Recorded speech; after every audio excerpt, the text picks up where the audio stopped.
Perfect. I like how there's 4 toilets. Oh, why is that?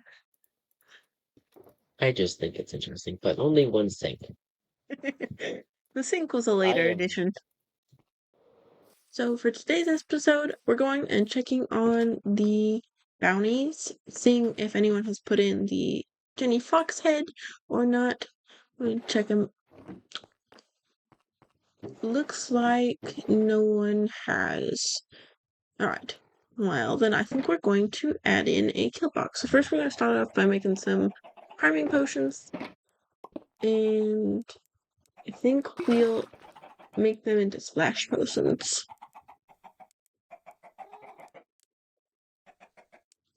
Excuse the chicken noises, they were really loud next door the entire time I was making all of these potions. So having this resource pack next to the potions GUI is really useful. You can see all the little potions next to it and what it takes to make them, because you can never remember. You can write it in a book all you want, but it's so much work. This just makes it easy. All it does is adds that little info. We're gonna take a shulker, and I think we're also gonna do some crossbows. I'd recently heard of the most powerful fireworks you can shoot in a crossbow. It's if you make a rocket with just a gunpowder, a piece of paper, and then 7 firework stars. I originally started with cyan, but then changed my mind later because since this is a kill box, I think it should be red, as in like lead. I think that would be super fun. But we're gonna need a few more crossbows. I think I'm gonna grab some. We're gonna grab the rest from this chest, and then grab some from. Pretty sure there's some over by the iron farm that we can grab as well. Yeah, there's a couple. We'll just fix them up and then load them, and then I think after we finish loading them all with the firework, we'll go over to Log Sloot and enchant them. That way you can shoot them faster. I think we'll get quick charge. So let's head over there and see what books he has. I'm pretty sure he has all the books. Let's see. Yes, I think he does. Where is the quick charge? Ah. So I ended up spending a lot of diamonds in his shop enchanting all of these crossbows because there are 9 crossbows with quick charge, and I think I did unbreaking as well. I can't really remember. It was a lot of diamonds.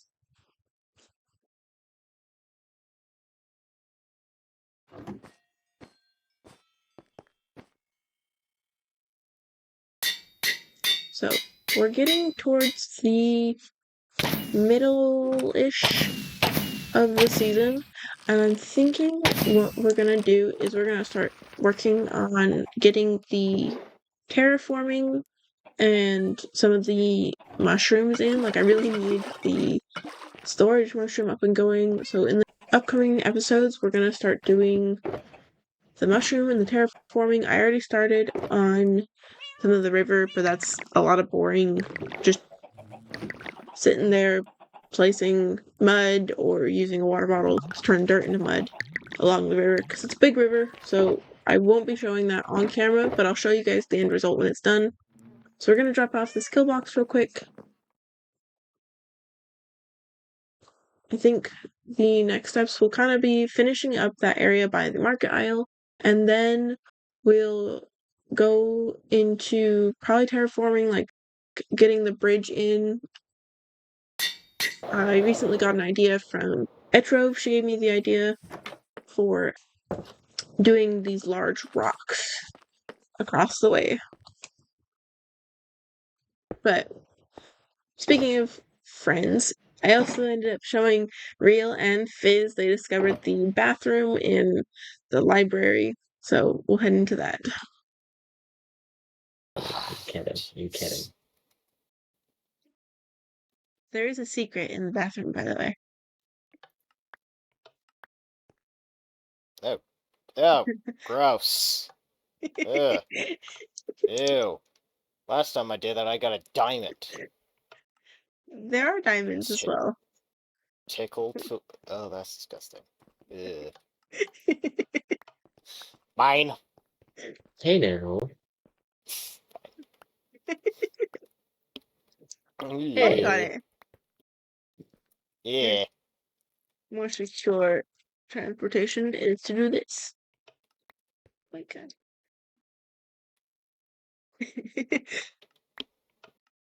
Oh, I could go put those back at home. Oh, Oh, there's a diamond. toilet soap. Delicious. Uh, But not my axe. I think some dude lost something in the toilet. But That's what the name of the rabbit spoon was. well, I'm sure they did.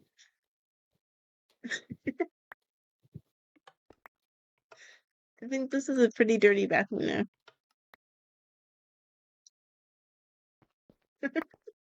so putting all this back in. Actually, there is something I want to show you, Abby. Or you Sure. can come along if you want to. Because Where is this something? it's at my base. Oh, okay. Was working on it. There's a wait, is fly there- out, you know. Yeah, there's a flyout. Where is it? Over here. I was working on it yesterday, and took me a bit, but I think it came out pretty good. I just need to swap out the items I just got for it.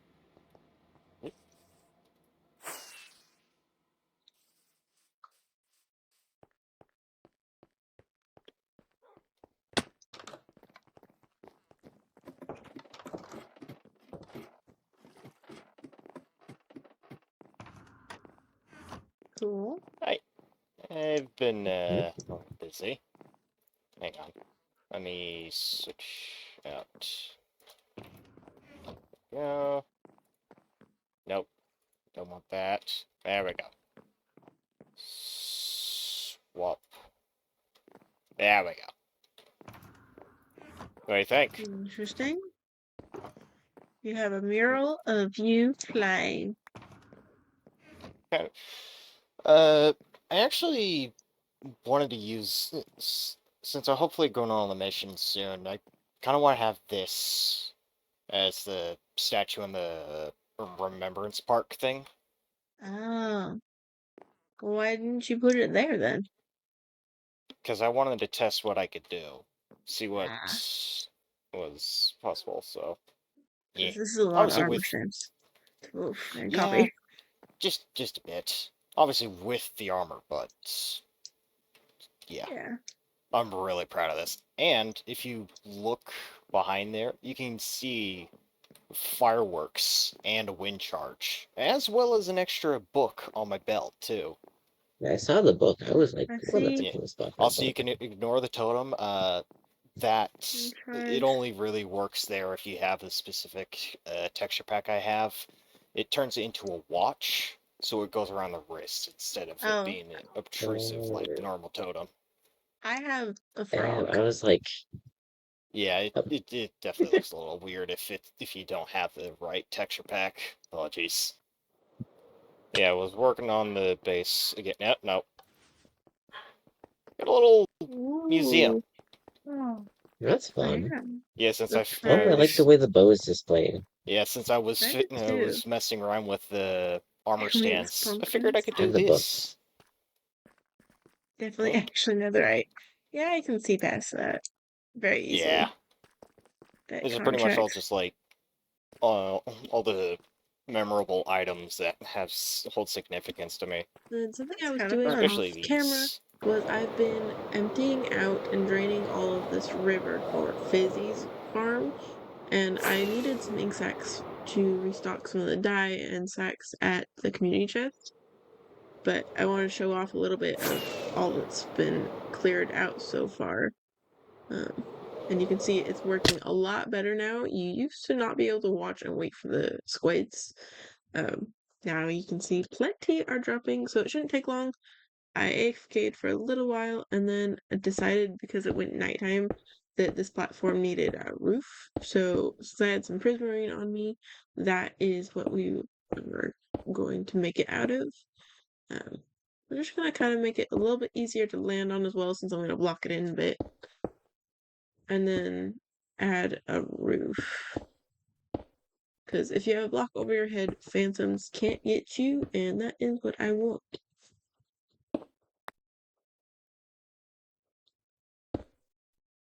So we'll AFK for a little bit longer. Alright. So we AFK'd for a little bit. We are back now. Let's see how many ink sacks we got from that session. Probably AFK'd for maybe an hour, maybe 30 minutes. And we got about, looks like 2.5 stacks. That's not bad. So we'll put those in the community chest, because we are out of black dye. So I forgot to record building this in the world, so I'm going to show you some of my creative process and explain what I think of when I'm going through trees. When I start a tree, you want to think about how it's going to go in direction-wise as it grows up into your world. Do you want it to go more diagonal? Do you want it to go more to one side than the other? This one, I wanted it to be a bit more straight. Since trees don't generally grow straight up, you want to add a bit of a curve to it. Make sure it looks a little bit more natural. And then don't forget to take a step back every once in a while, look at the tree, see if you're happy with the shape.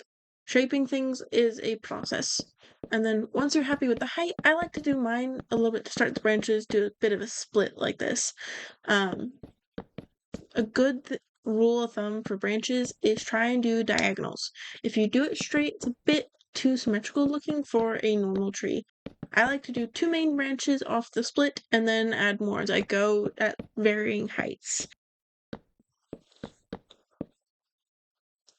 For branches, don't worry about making it too big or too small. You can always add more as you go or remove some to shape it out. And then when you're doing branches, think of the shape you want the leaves to be. For this tree, it's going to be dead, so it's a little bit different. But most trees, you want to think, do you want more of a round tree? Do you want more of like a willow tree? And then determine if you want more of a round tree, have there be plenty of branches creating a full circle type thing. At varying heights, of course. And then if you want more of a willow tree, have the branches go up and then back a little bit. And then for this tree, I wanted the roots to be a bit bigger, so you can add big roots, you can add small roots, you can add roots that go long rather than up or down.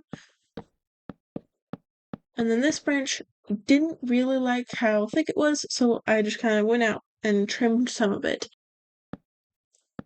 Then once you are happy with your branches, also be wary of making your branches just go up. Have them go out a little bit. This one I made it a little too tall. And then I trimmed it back down because it's a little schemata, so you can see right there. And then just trim it back down and it makes it a lot more better. But that side was a little heavy on branches, so I'm just adding one more to make the other side a little bit better. Once you're happy with how many branches you have and how thick they are, then you can go in with fences, fence gates, slabs, stairs, trapdoors, and just extend the branches, add a few more branches. They're your detailing. You want any spot that maybe looks too slim or not quite connected, add a fence. It helps bring it a little more together, helps it be a bit more round. Trees have a lot of branches, so add as many branches, extend them as you want, split them off. It helps, trust me. And then you can also do that along the trunk, which I didn't do a lot of on this tree, but you can do that a lot for trees, is add them along the trunk, add trapdoors to smooth out some of the harsh angles of the trunk to give it that more straight look if you have curves. And so then I was taking a look back. You can see it's when I first did this tree, it was a little more perpendicular. It wasn't very natural looking. So this one's looking a lot better. And I think so. happy with this, we can put it into the world, and we'll jump in and show you where it's at in the world. This is what it looks like in the world. I put it near the market aisle just to add a little bit of texture among the very lush forest. That sometimes there are dead trees in a forest, even when the rest of the forest is thriving. This one's just kind of sticking out, adds some shape, adds a little bit more openness as well. That's going to wrap it up for today's episode, but we have some future plans coming in store. Next episode, I have a fun prank that we're going to play. That's going to involve a lot of yellow wool. So we'll get that started next episode. We're also going to be working on getting up the berry tree finished up soon, as well as we're going to start working on the storage mushroom in the next coming episodes. And one last thing that I haven't really shown, as it's kind of just been place a couple blocks here, place a couple blocks there, is the Amethyst Manor over behind me. I don't really have any footage from it, but I will be showing you guys the finished project so hopefully soon. It's almost done. If I get any bit, I will show some of the footage. Ta-ta for now.